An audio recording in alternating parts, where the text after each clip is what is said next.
Assalamualaikum warahmatullahi wabarakatuh. Tabi pun. Selamat sore Tribuners di rumah. Jumpa lagi dengan saya Gustina Asmara seperti biasa dalam program Smart Woman. Nah, kali ini kita akan mengangkat tema seputar pariwisata, yakni membangkitkan pariwisata di tengah pandemi COVID. Nah, di tengah-tengah kita Tribuners sudah hadir Mbak Nyimas Desi Luciana sebagai Kabid Hubungan Kelembagaan Dinas Pariwisata dan Ekonomi Kreatif Provinsi Lampung. Iya, langsung saja Tribuners kita sapa dan bincang-bincang dengan Mbak Nyimas ini. Selamat sore Mbak. Selamat sore Mbak. Ya, gimana kabarnya? Alhamdulillah baik dan sehat. Oh ya, alhamdulillah. Nah, mungkin kita bisa sharing-sharing dengan Tribuners di rumah, Iya. Seputaran tema kita yang Iya. berkaitan dengan pariwisata, dan juga mungkin tentang bisa mengulas nih, sharing-sharing, bisa kita bedah apa sih kegiatan Mbak Nyimas ini, terus Iya. juga pribadinya sedikit nih. Iya Mbak. Oh, Siap. oke.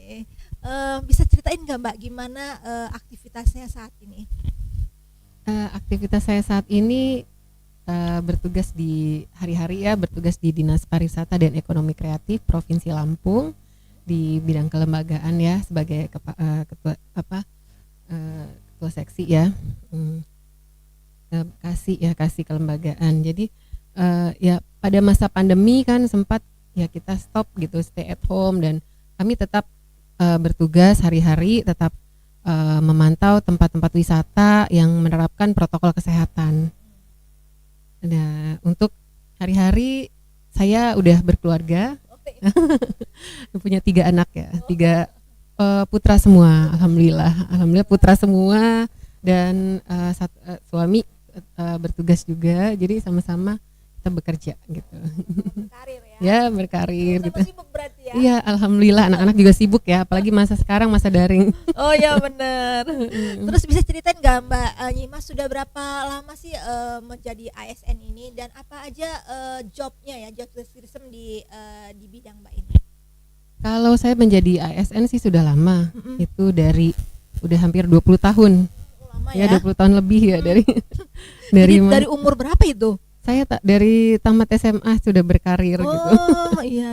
Ya, perjalanannya panjang ya, memang dari staf, dari mulai, terus alhamdulillah ada seleksi ikut untuk protokol gubernur zaman Pak Umar Sono, protokol gubernur 8 tahun. Ajudan Ibu Ibu Gubernur juga sempat, sekretaris Pak Gubernur juga pernah gitu. Panjang ya, udah panjang gitu. Ya, tapi ujungnya akhirnya saya kembali menjadi ibu rumah tangga juga, tetap. iya. Itu yang pekerjaan yang tidak bisa ditinggalkan itu. Ya, kalaupun pria berkarir tetap ya, tapi fokus di kantor. Kalau wanita berkarir tetap fokusnya nggak bisa langsung satu tempat ya, banyak yang multitasking. Jadi kalau wanita itu multitasking. Iya, benar. Dituntut multitasking, nggak hanya multi talent ya. Nah, kalau sekarang apa job description di bidang Dinas Pariwisata dan Ekonomi Kreatif ini?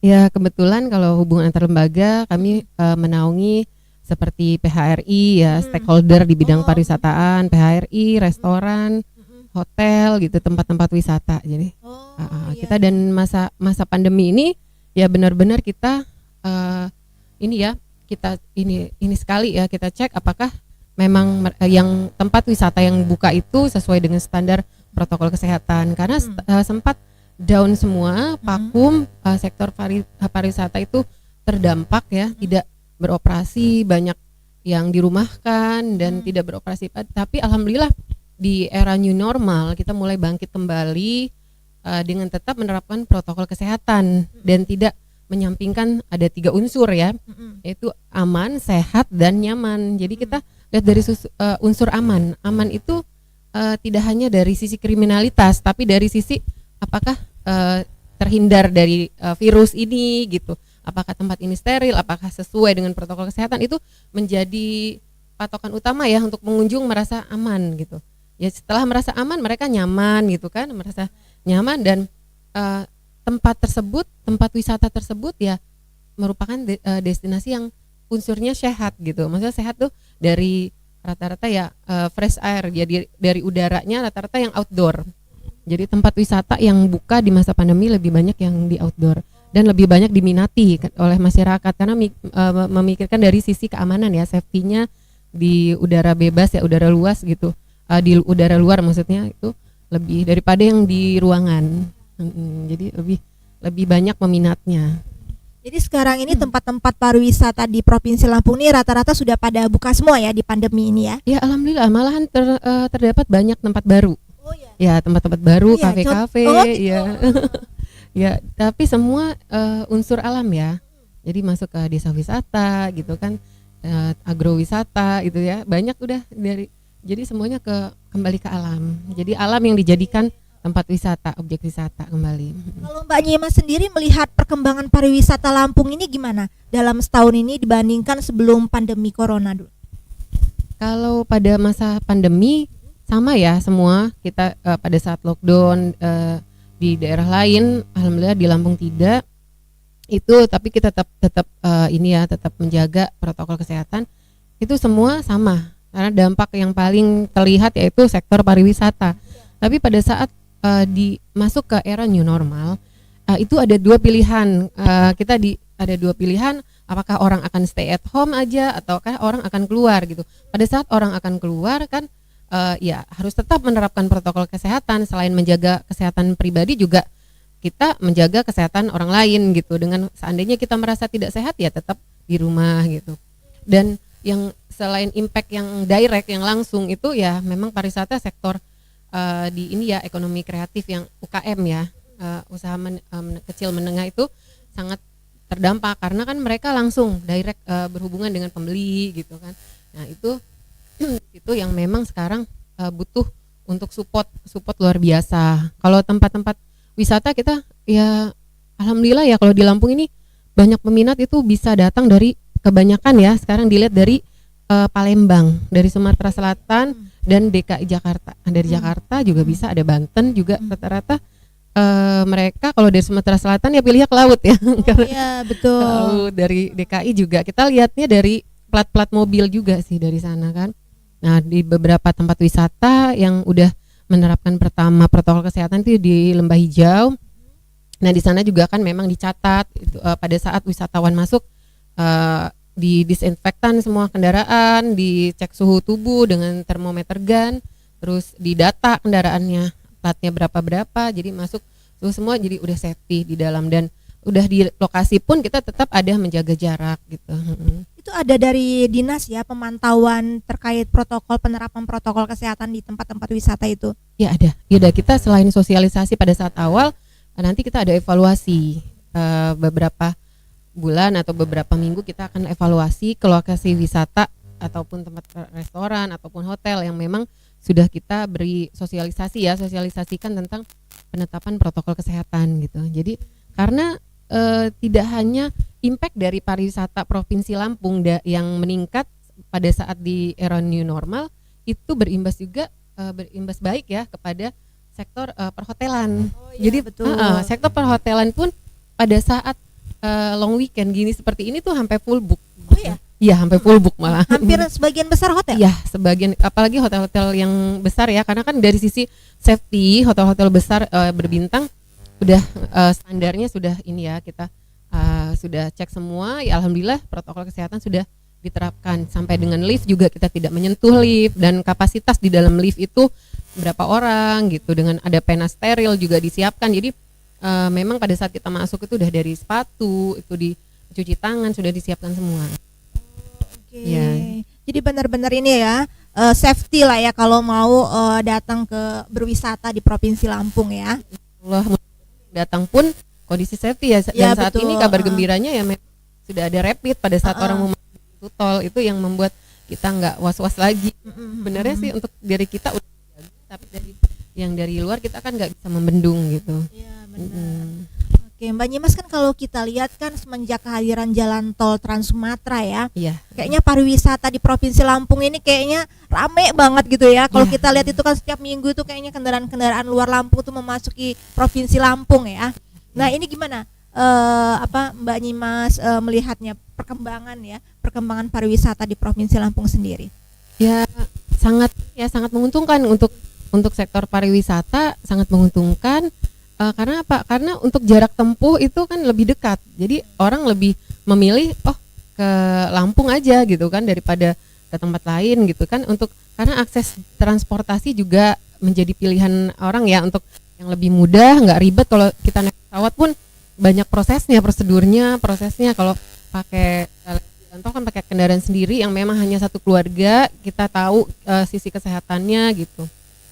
Dan selain itu juga kan udah ada rest area, tempat-tempat seperti bermunculan juga ya UKM ini oleh-oleh itu udah banyak kreativitas dari keripik pisang yang macam-macam itu juga udah ada, dari semua tentang pisang ataupun kopi. Jadi udah kemasannya, packagingnya udah lumayan bagus gitu. Oke. Ada nggak sih upaya-upaya dari Dinas Pariwisata sendiri untuk semakin memperbanyak, terus juga semakin fasilitas-fasilitas umum di tempat-tempat pariwisata itu semakin baik?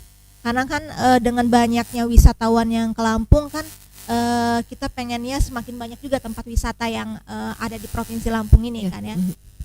Ya, kalau pada saat masa pandemi ini alhamdulillah di Provinsi Lampung tempat wisata itu meningkat. Jadi selain kita tidak hanya memikirkan tentang meningkatnya meningkatnya destinasi wisata, tapi kita lihat juga unsur dari safety-nya suatu tempat, sisi nyamannya dari pengunjung gitu kan. Dari selain sisi aman itu bisa selain dari unsur kriminalitas, misalkan pantai ada untuk safety guard-nya, ada Lampung ataupun tempat-tempat yang memang nyaman ya untuk mereka duduk, mereka renang, itu sudah kita cek semua. Tidak hanya itu, dan alhamdulillah sih ini juga di Lampung ini ada komunitas yang memang tidak hanya itu dari Dinas Pariwisata, tapi dari masyarakat yang mempunyai ide, kreativitas atau usul saran yang memang ditampung dalam suatu komunitas dan diserahkan kepada dinas gitu, kepada Dinas Pariwisata. Jadi Dinas Pariwisata ada lah ya, kayak membina kelompok-kelompok itu ya. Iya ada, itu Pokdarwis ya. Jadi Pokdarwis di tempat-tempat wisata ya ada Pokdarwis ya. Jadi kita kita ambil dari yang terkecil dan alhamdulillah juga dari Kementerian Pariwisata juga ada support ya pada saat kemarin dampaknya banyak ya pada saat pandemi ya, ada bantuan sembako dari kementerian. Kita ikut membantu menyalurkan sampai ke kabupaten gitu. Ya pelaku wisata yang banyak terdampak lah gitu, yang income-nya nggak datang lah ibaratnya, dari berapa persen jadi turun gitu. Ada nggak usaha-usaha lain yang dilakukan dinas agar jumlah wisatawan yang masuk ke Provinsi Lampung ini semakin meningkat ya, misalnya menggencarkan promosi dalam bentuk apa gitu? Kalau sejauh ini alhamdulillah ya, kita promosi yang memang dari hal kecil itu sudah banyak yang datang, apalagi kita promosi besar karena sosial media, kita YouTuber karena kan sekarang karena masa pandemi ini sosial media itu benar-benar berperan besar ya. Mereka berkunjung, nanti pada saat berkunjung mereka posting di YouTube ataupun di akun media sosial yang lainnya, itu ya luar biasa sangat intens ya peminatnya, dan dari followers itu juga banyak yang mereka like, dan tidak hanya itu, akhirnya mereka yang berkunjung ke tempat-tempat baru gitu. Ya tapi sekarang yang kita perhatikan tetap unsur keamanan gitu. Kadang-kala ya dari pengunjung sendiri mereka tidak aware tentang ini ya protokol kesehatan. Itu yang kita tetap terapkan, jangan sampai tercipta muncul klaster baru dari tempat wisata. Itu yang sangat kita khawatirkan, kita jaga sekali gitu. Oke. Terus bahkan persoalan pariwisata ini kan kadang-kadang salah satu yang masih banyak dikeluhkan itu mengenai fasilitas umumnya, misalnya fasilitas infrastrukturnya juga, misalnya jalan menuju tempat wisatanya misalnya gitu kan, atau ada tempat wisata yang misalnya tempat toiletnya tidak ada. Nah gitu, itu ada nggak sih upaya-upaya supaya lebih baik lah sarana prasarana baik menuju ke tempat wisatanya maupun di tempat wisatanya sendiri? Itu ada kita membina seperti Pokdarwis atau desa wisata yang memang salah satu syaratnya itu ini harus ada ya MCK ataupun air gitu, kadar air ataupun kenyamanan itu masuk dalam struktur kenyamanan gitu. Kenyamanan itu ya memang kebutuhan pada saat mereka stay di tempat wisata itu bukan hanya yang villa yang mewah yang seperti mewah lah gitu, tapi rumah penduduk pun bisa dijadikan tempat mereka stay gitu untuk semalam atau 2 malam itu, dengan syarat di sana tersedia fasilitas air gitu kan, tempat MCK-nya yang standar kesehatan gitu. Oh, oke. Ada nggak sih program ke depan dari Dinas Pariwisata misalnya untuk mengembangkan destinasi baru? Kalau untuk destinasi kita menaungi ya dari beberapa tempat itu, dari kabupaten-kabupaten sudah ada destinasi baru, dan yang utama untuk sekarang programnya yang di Bakauni itu yang paling prioritas sekarang saat ini. Yang program dari Gubernur Lampung ya? Iya, itu juga masuk intens di kementerian, masuk program di kementerian. Itu on progress ya? Iya, on progress. Sudah ada ya, tinggal pelaksanaannya aja. Ya butuh support dari semua kalangan. Insya Allah sih termasuk yang besar ya nanti di sana gitu. Oke. Terus Mbak, kalau kita lihat apa namanya itu, kan kita dulu itu ada program-program pariwisata kayak festival Krakatau gitu kan ya. Ada festival yang lainnya, itu kan salah satu upaya untuk menarik wisatawan hadir ke Lampung. Nah ya. Nah, ke depan kayak mana? Kalau untuk festival Krakatau memang festival tahunan, kegiatan tahunan yang itu disatukan dengan kegiatan Muli Menganai. Tapi pada tahun ini rencana memang kita mau adakan, melihat kondisi COVID yang semakin meningkat ya, ini ya pemerintah sementara pending karena kan kita mengkhawatirkan timbul klaster baru dari keramaian gitu. Iya. Untuk tahun depan sudah memang kegiatan tahunan ada nanti. Tahun depan berarti sudah ada lagi. Ya insya Allah, mudah-mudahan COVID berlalu ya. banyak sekali event-event yang kita, kalau insya Allah next ke depan ini bulan ini tuh Lampung Fashion. Lampung gitu Fashion. Tahun ini? Ya insya Allah tahun ini Lampung Fashion. Jadi dari kreativitas dari desainer Lampung gitu. Kapan itu Mbak, di mana? Itu masih belum kita tetapkan, nyari tempat yang memang kita lihat peminatnya, dan jadi pada saat kita show itu tidak hanya peminat ya, ada nilai jual juga di tempat itu kan. Jadi penonton tidak hanya menonton, berkunjung dan menonton, tapi membeli juga produk dari para desainer gitu. Baik.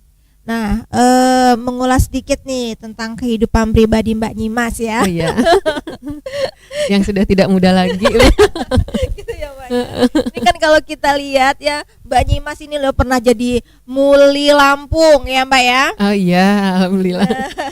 Pernah juara Muli Kota Bandar Lampung 2 kali nih kayaknya ya Mbak ya.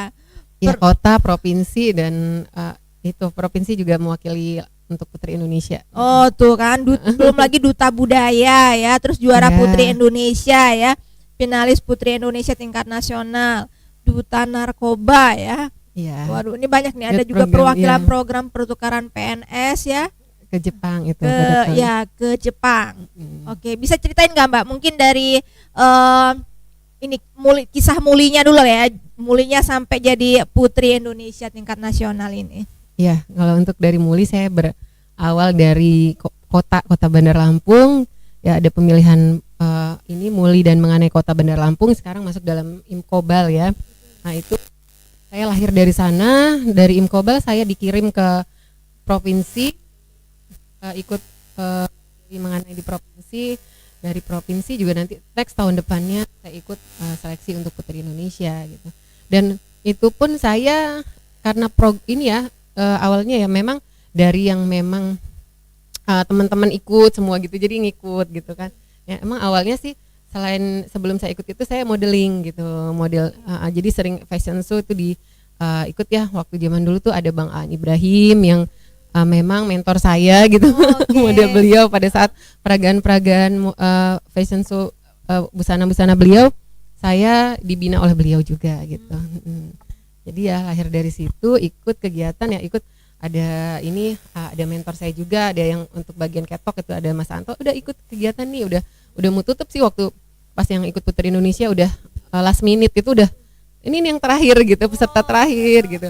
Dan saya juga alhamdulillah karena memang basic saya kerjanya di protokol gubernur, dan emang kita keliling semua kabupaten kota pada saat kegiatan-kegiatan gubernur ataupun pelantikan bupati, itu kita udah ke kabupaten kota. Jadi pada saat saya mempelajari tentang Provinsi Lampung tidak hanya melalui teori, tapi langsung saya lihat, oh kondisinya, oh Lampung Indonesia mini gitu. Jadi semua suku, semua adat budaya itu banyak gitu di sini. Jadi memang rentan akan ras gitu. Kalaupun jadi kita harus bijak gitu kan, kalau memang pada saling menghargai lah, itu yang utamanya gitu. Jadi pada saat pelaksanaan pemilihan Muli Mangana itu juga saya pun ya nggak ada belajar yang gimana, saya jalanin aja, berjalan aja. Ditanya apa ya, saya berjalan gitu sesuai. Ya alhamdulillah, malah dari peserta itu malah banyak yang nanya ke saya. Zamannya saya waktu itu masih tentang otonomi daerah. Ya tentang apa sih otonomi daerah itu, aku gini-gini, pada nggak tahu kan. Jadi ya saya sharing aja, ada yang dari kabupaten kota, dulu kan belum banyak yang endorse gitu. Saya ada gaun yang gimana, saya sharing gitu. Oh ya, jadi saya anggap lawan saya itu ya teman gitu. Itu aja sih saya kalau dari sayanya gitu. Jadi ya belajarlah, kita belajar. Memang ada dari diri kita untuk maju, dan ya berupaya aja semaksimal mungkin pada saat kesempatan itu datang, ya kita harus ambil, dan kita totalitas maksimal, karena itu hasil itu tidak akan pernah merustai usaha kita gitu. Tidak berkhianat dengan usaha gitu ya, insya Allah gitu. Jadi waktu itu Mbak Nyimas udah jadi ASN ya waktu udah. Jadi Putri Indonesia itu ya? Udah. Oh oke. Itu bisa ceritain nggak Mbak pengalamannya gimana sih menjadi Putri Indonesia gitu kan? Iya. Pastinya kan banyak tahapan-tahapannya, prosesnya, dan yang penting tuh nggak semua orang bisa melakukannya. Iya, saya juga nggak tahu kenapa saya bisa waktu itu. Ya sebenarnya ini aja ya, mungkin juga selain brain, beauty, behave, juga kita laki pada saat itu lawan kita ya memang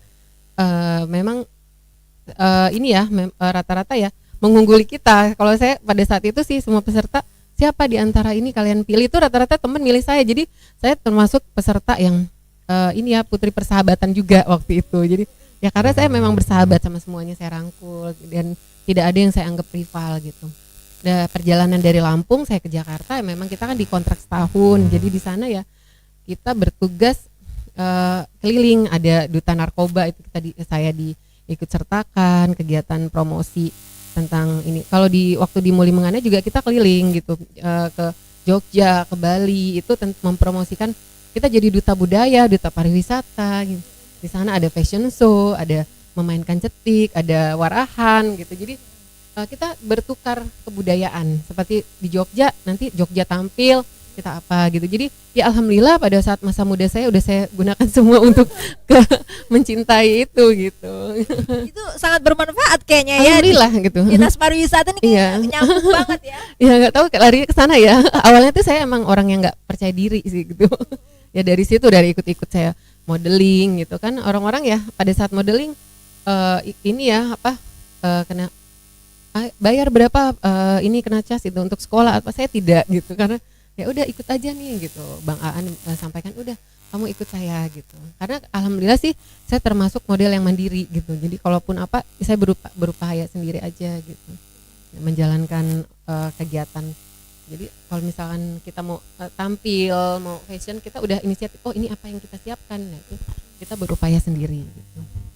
Bisa Mbak Nyimas itu apa sih, ada keinginan misalnya ikut Muli, ikut Putri Indonesia, itu memang keinginan sendiri atau ada dorongan dari orang tua atau gimana?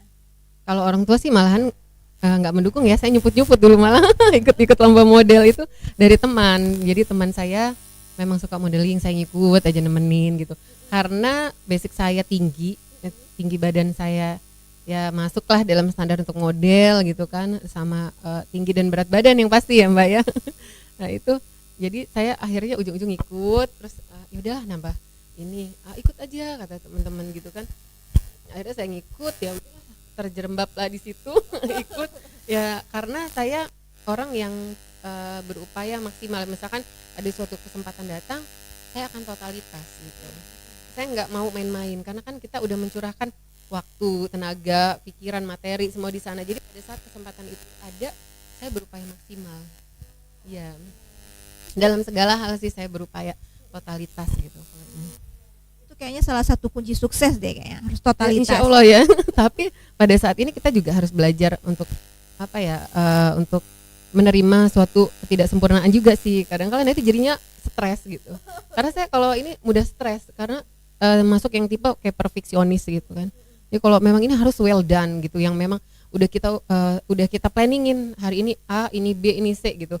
Terus pada saat yang ini enggak terjalankan, apa nih upaya? Jadi saya tetap berupaya gitu agar ini tercapai gitu. Gimana ininya triknya? Jadi memang setting goalnya kuat gitu. Saya ada goal kesini, tapi saya nggak pernah sih ada cita-cita yang memang ke Putri Indonesia itu dijerumuskan gitu. Karena pada saat ini ada ikutan, ayo akhirnya diambilin sama Mas Anto yang memang mentor ini ya, mentor catwalk juga pada saat zamannya saya ini tahun-tahun saya ikut modeling kesana kesini gitu peragaan fashion show. Nah, itu dia udah ikut, akhirnya ya ikut di situ, udah ikut ya, itu berjalan aja sih, berjalan. Saya ditanyakan ini itu ya saya jawab, saya ini disuruh tampil apa ya saya tampil gitu. Tapi ya saya tetap melatih gitu kan, melatih apa yang kayak bahasa Lampung itu kan tetap ini ya aksara kagak ngapa bamata dana cajanya ya ala rasa wahaga itu kan. Terus kalimat nama kita juga di sana. Kalau zamannya saya tuh kita memang budaya daerah tuh harus kita cintai dulu gitu. Nah, gimana menilai kita mencintai? Ya kita menggunakan gitu. Melihat dari struktur kita, gimana mau mencintai kalau kita nggak menggunakan gitu kan. Jadi kita melihat dari orang ini mencintai dengan apa? Ya, dia menggunakannya dengan kegiatan hari-hari gitu, dengan menggunakan bahasanya, menggunakan ini apa ornamen-ornamen Lampung gitu, mengangkat kearifan lokal lah gitu intinya gitu. Pada saat itu kan Mbak Nyimas juga sudah berstatus ASN. Yeah. Nah, bagaimana membagi waktu antara bekerja terus jadi Putri Indonesia? Itu Putri Indonesia bisa keliling-keliling kan ya? Iya. Alhamdulillah sih support ya dari ini pimpinan support. Malahan waktu pada saat saya ikut untuk yang Putri Indonesia itu saya ini yang memberikan crowning itu langsung Ibu Gubernur ya, Ibu Umarsono zaman dulu. Nah, itu pun pas kaget melihat Desi ini langsung gitu. Karena kan memang saya nggak tahu pas ini ikut dulu gitu kan, saya izin gitu. Tapi pada saat saya menang ya beliau juga ikut bangga kan, mensupport karena kegiatannya juga kan memang di event nasional kita membawa nama Lampung juga, mengangkat tentang budaya Lampung, tentang ini apa merchandise Lampung apa gitu, karena kita tetap tuker-tukeran souvenir gini, ini apa gitu ya, tentang tapis sulam usus. Jadi malahan saya ikut jadi marketing sulam usus waktu itu Bang Aan kan, wah berapa nih bawa ke Jakarta. Jadi teman-teman Putri Indonesia apa yang saya pakai langsung diambil gitu sulam usus ya. Sampai ada satu sahabat saya nikah sama orang Belanda itu, jadi tema ininya pernikahannya sulam usus semua. Jadi lucu kan orang bule pakai sulam usus itu. Itu berarti ngambilnya dari Lampung ya? Ya? Alhamdulillah iya dari Lampung. Jadi udah kalau saya datang tuh mana sulam ususnya, bawa nggak gitu pada gitu kan. Tapisnya apa gitu kan. Tapi kalau sekarang sih tapis sudah macam-macam gitu. Kalau dulu kan masih yang berat, jadi mereka lebih minatnya ke sulam usus gitu. Terus ini lagi ada juga Mbak Nyimas pernah jadi duta narkoba ya Mbak. Nah itu gimana tuh Mbak ceritanya kok bisa gitu? Ini sampai pernah ngikut Kongres Narkoba Internasional ya? Iya itu saya ikut dari perwakilan ini ya Putri Indonesia kebetulan. Jadi ada ini Youth Camp namanya. Youth Camp itu diadakan biasanya keliling dunia, dan pada saat tahun itu di Indonesia di Bali, bertepatan di Bali. Jadi kita dapat pada setahun itu kan saat terpilih jadi finalis kita ada kontrak. Jadi kontrak itu ya kita bertugas keliling. Alhamdulillah sih saya ditugaskan ke sana dengan kita menyampaikan beberapa ini ya misi, dan sebagai seorang pemuda itu kita harus bagaimana, kita juga dapat training gitu, dari Youth Camp organisasi yang di dunianya ya. Oke. Jadi ini ya apa tuh menyampaikan pesan-pesan agar anak muda itu jangan sampai terjerumus pada narkoba ya. Iya. Oke. Terus pernah juga sebagai perwakilan program pertukaran PNS Indonesia Jepang. Nah itu tahun berapa Mbak, dan bagaimana tuh bisa sampai berhasil seperti itu? Itu juga diterjerumuskan teman juga. Ini kayak terjerumus semua ini kayaknya ya. Lingkungan itu karakter ya. Oh ya.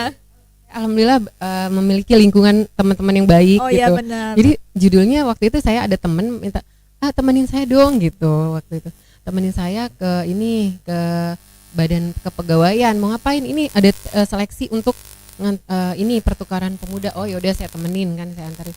Sudah sampai sana, loh kamu kok nggak ikut, kata ada petugasnya dari sana. Kan udah mau tutup Pak, tinggal sehari lagi. Udah nih kamu ini mau kumpulin, besok kumpul ya gitu. Loh emang yakin Pak saya bisa? Iya udah kamu yakin, besok kumpul gitu. Udah saya kumpulin. Udah saya ya udah, orang aja percaya sama saya harus pegang kepercayaan itu gitu. Jadi saya kumpulin semuanya, besok saya kumpul di badan kepegawaian. Alhamdulillah pada saat pelaksanaan tes itu, tes bahasa Inggris yang pertama, dan keduanya tes budaya ya, pariwisata dan budaya. Jadi yang pertama kita dilihat dari nilai TOEFL. Dari nilai TOEFL skornya ada 40 yang tes semua dari ASN, dari umum, dari STPDN, dari semualah gitu ya. Itu dari ini dari provinsi berapa orang, dari 40 orang, dari kabupaten kota juga mereka mengadakan tes sendiri. Nah, jadi dari provinsi itu ada 2 orang. Jadi saya masuk yang nomor 2. Pada saat TOEFL skor saya di urutan kedua, dan pada saat sosial budaya gitu, tentang budaya pariwisata saya pertama gitu dapatnya. Jadi ya udah, saya yang dikirim berdua gitu. Jadi temennya itu masuk apa enggak? Yang 2 itu masuk. Ya, teman saya yang ngajak malah enggak. Enggak, malah temennya yang ngajak malah enggak ya. Makanya saya bilang, waktu yang ngasih formulir itu, Bapak itu kok yakin banget. Saya kan bener, saya bilang, kata ini Bapak itu saya lupa ya Pak siapa, malah sampai enggak inget karena ini udah nih kamu pasti bisa lah, saya yakin gitu. Kok Bapak ini yakin banget sih, saya bilang gitu. Makanya udah, orang aja yakin, saya kenapa saya enggak gitu. Jadi ya alhamdulillah sih akhirnya saya terpilih. Jadi sebulan lah di Jepang itu kita keliling juga sih, tour di Jepang.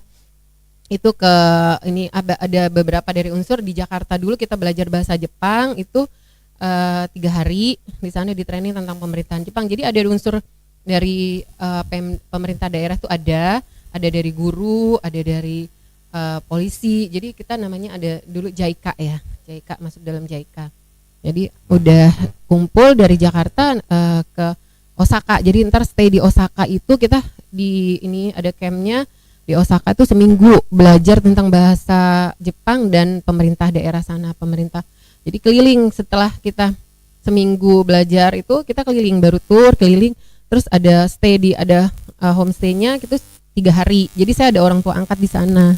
Ada orang tua angkat di Jepang yang komunikasinya kita pakai bahasa Inggris gitu, pakai buku. Jadi masing-masing bawa kamus gitu. Walaupun saya ya belajar juga sih sedikit gitu. Paling ngerti ya nawar harga gitu. Karena kan mau nggak mau belanja ya kita masih ujungnya. Ya banyaklah kenangan di situ. Jadi setidaknya bisa sharing ke anak muda. Kalau kita ya benar-benar lah harus manfaatin peluang gitu. Kalau memang ini ya harus fight dari diri kita gitu. Ya lingkungan juga sih benar-benar itu. Ya dari situ sebulan alhamdulillah banyak pelajaran di sana. Selain tentang pemerintahan juga kita bertukar lagi kembali budaya. Jadi di sana nyanyi lagu Jepang, nyanyi lagu Lampung, terus nyanyi lagu Indonesia, kita share gitu pada saat ada malam penampilannya di sana. Semua dari Arab, dari Singapura, dari mana-mana itu kita kumpul. Jadi kumpul semua. Indonesia kalau dari Lampung 2, saya kalau yang untuk ininya, untuk pemerintah ininya provinsi. Kalau untuk kabupaten itu kan ada guru, ada dari tenaga yang lainnya ya, polisi itu atau tentara itu juga ada. Nah kalau dari Indonesia berapa kemarin, 40, sekitar 40 ya, 40 dari kabupaten, dari provinsi lain ya. Ada Gorontalo, ada DKI, ada Sumatera Selatan. Ya udah lama ya. Itu sebelum saya nikah itu 2004, saya inget banget gitu.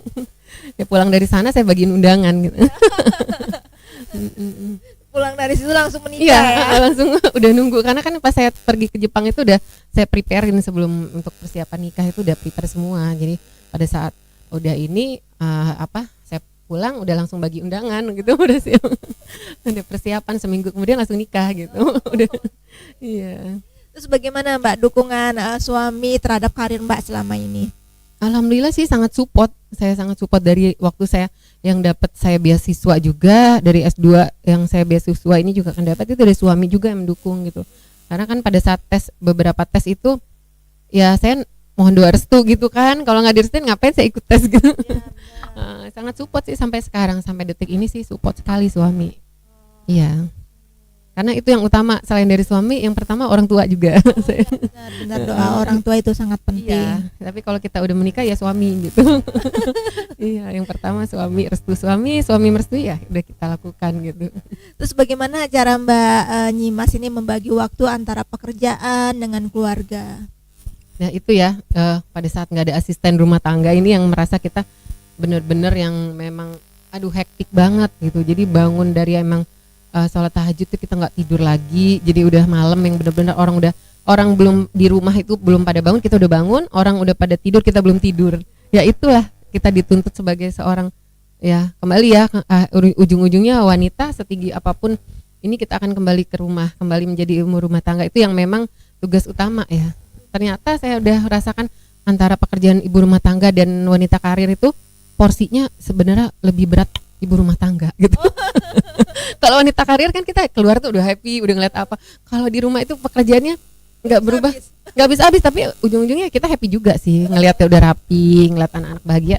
Ya ada masanya gitu, itu kebahagiaan kita saat ini ya standarnya ngeliat anak-anak bahagia, udah gitu aja. Udah prioritas ke anak-anak gitu. Karir juga tetap berjalan gitu. Kan kalau kita lihat kan sejak awal menikah ya, ini Mbak Nyimas ini dan suami udah sejak. Iya. Nah, kalau punya anak kan pastinya agak mengalami hal-hal yang ribet gitu kan, kerjaan, suami istri kerjaan biasanya suaminya tidak bekerja gitu kan, udah ngurusin anak. Nah itu bagaimana? Ya itu komunikasi Mbak dan kerjasama. Jadi kalaupun kita nggak ada asisten rumah tangga, kita ngajarin anak-anak untuk mandiri gitu. Ya selain bantuan dari keluarga juga, tapi kan keluarga juga punya aktivitas lain ya. Dan kebetulan saya juga setelah berapa tahun menikah itu saya hijrah ke Sulawesi Selatan ikut suami ya, karena suami tugas di Sulawesi Selatan, jadi saya tugas benar-benar merantau yang nggak ada saudara, tapi alhamdulillah sih saudara ketemu di sana gitu. Tetangga apa gitu. Itu ayatnya gimana, pindah juga? Iya di zaman dulu kan masih bisa pegawai titipan itu. Jadi kita dikaryakan di sana ya, jadi tetap pegawai sini. Jadi 4 tahun itu? 9 tahun. Oh ya? Iya lama, udah jadi orang, kemarin sempat jadi orang sana gitu. Balik berapa ke Lampung? Tahun berapa ya? 5 tahun yang lalu deh. Ya, 5 tahun yang lalu, 4 tahun. Ya nggak nyampe 5 tahun sih. Ya di sana juga alhamdulillah saya ya ikut di kegiatannya itu di Dispenda juga ada kayak duta pajak gitu, di kebetulan saya juga Bayangkari kan. Nah, itu di Bayangkari ada putra-putri Kamtipmas yang memang melibatkan event-event beauty pageant gitu. Jadi kembali lagi gitu. Selain kegiatan Putri Indonesia juga masih ya alhamdulillah sih masih dipercaya untuk ini membantu adik-adik gitu kan, persiapan mereka untuk ke nasional gitu. Oke. Kan kalau Lampung kan juga sering menyelenggarakan pemilihan Muli Menganai ya. Iya. Itu kan di bawah Dinas Pariwisata ya. Iya. Nah, itu berarti Mbak Nyimas juga terlibat ya di situ ya? Iya, alhamdulillah itu masuk dalam ini tupoksi saya gitu. Tupoksi saya untuk penyelenggaraan yang baru saja berlangsung ya. Baru selesai. Itu ada tiap tahun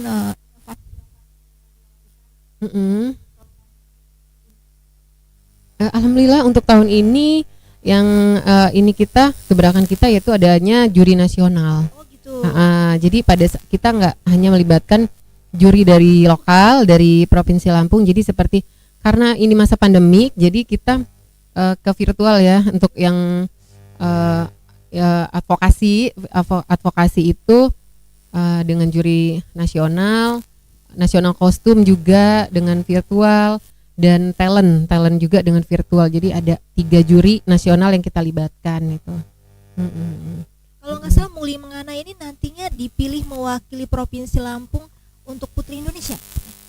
Itu beberapa waktu lalu ya. Jadi setelah kita menelaah ke sini sih kita lihat standar untuk Putri Indonesia dengan Muli Menganai ya sepertinya sih kita lihat masih banyak telahan yang harus kita ini kembali ya, karena konsepnya juga agak sedikit berbeda. Jadi kalau ini jadi ya kita upayakan untuk dari lahirnya Putri Indonesia memang dari Muli Menganai kita harapkan, cuman memang yang kita lihat cakupannya gitu. Kalau pada saat untuk ke Putri Indonesia ada hal-hal yang memang untuk event yang kayak bahasa Inggris yang gimana memang kita terapkan juga sih rata-rata dari Muli Menganai gitu kan. Cuma nanti rencana kita mau mengadakan sendiri untuk event Putri Indonesia gitu. Jadi kita membuka peluang untuk yang nggak ikut Muli Menganai juga bisa ikut gitu. Kalau yang Muli Mengenai kan memang kita terikat langsung ke dinas gitu. Untuk yang pemenang otomatis kan dalam setahun itu bekerja sama dengan dinas, dengan kegiatan-kegiatan dinas gitu dan pemerintah daerah gitu. Jadi ke depan ada rencana Putri Indonesia itu juga bisa ditangani oleh dinas gitu ya? Iya, insya Allah gitu ya. Emang Soalnya mudah-mudahan. walau bagaimanapun mereka juga tampil sebenarnya mewakili Provinsi Lampung ya? Iya. Memang mewakili Lampung langsung. Jadi mungkin ada setiap tahun ada partisipasi dari dinas yang memberi support kepada Putri yang mewakili Provinsi Lampung itu. Alhamdulillah bukan hanya dinas sih, banyak dari unsur ini APPMI ya, desainer itu nggak hanya mendukung Putri Indonesia, jadi APPMI juga mendukung Muli Mengenai selama bertugas, ada kegiatan apa-apa endorse itu dari APPMI itu luar biasa gitu, luar biasa ada ya, dan dari yang lainnya pun banyak lah gitu. Di Lampung ini termasuk yang kompak solid ya, dari beberapa beauty pageant tahun ini sih Lampung mendominasi kita. Beberapa pemenangnya dari Lampung. Di Lampung ini udah semakin hits ya sekarang ini. Iya, karena alhamdulillah sih, karena Lampung kan Indonesia mini. Jadi kita belajar ya banyak yang beberapa culture ya, dari ini adat budaya, ada Sunda, ada Padang, semua kita menyatu gitu.